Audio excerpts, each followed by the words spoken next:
एवं वनाश्रमे तिष्ठान पातयश्चैव किल्बिषं चतुर्थमाश्रमे गच्छेत संन्यास विधिना द्विज।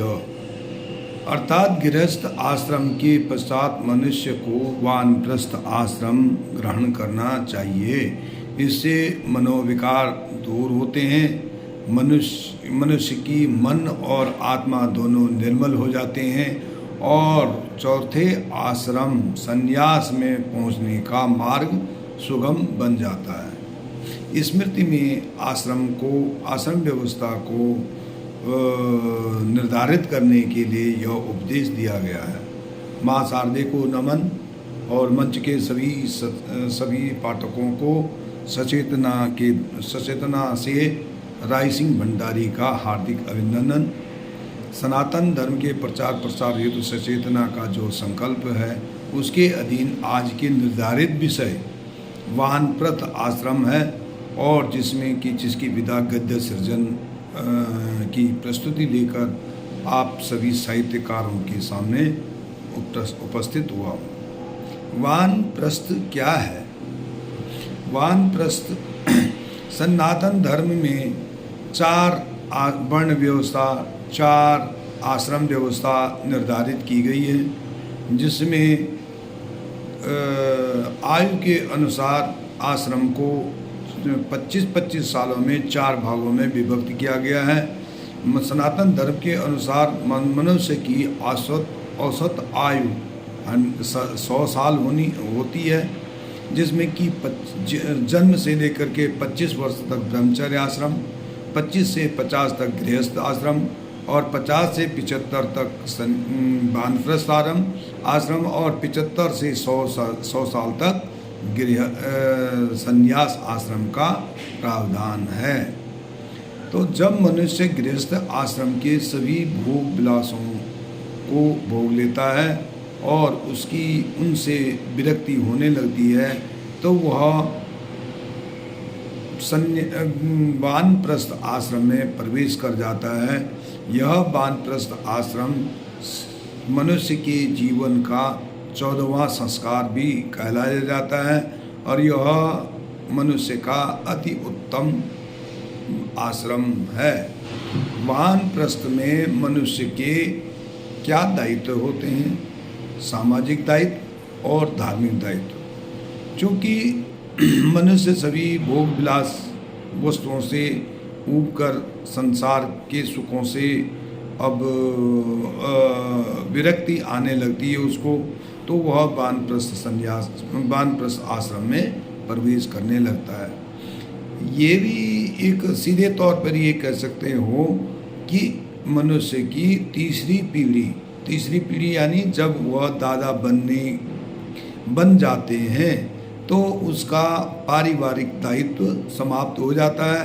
वह अपने बड़े किसी पुत्र को या किसी होनहार या योग्य पुत्र को अपनी जिम्मेदारियों को सौंप करके अब वह भगवत भजन, ईश वंदना, कीर्तन एवं कर्म सनातन धर्म द्वारा बनाए गए कर्म कांडों को ग्रहण करता है और अपने अनुभवों से समाज का पथ प्रदर्शक बनता है और समाज को उचित राह पर लाने का प्रयत्न करता है। जो लोग सनातन धर्म से विमुख हो जाते हैं, जिनको सनातन धर्म का ज्ञान नहीं है, उन्हें वह ज्ञान दे करके उन्हें वह सनातन धर्म की मुख्य धारा में जोड़ करके उसको समाज का और राष्ट्र का हित करते हैं।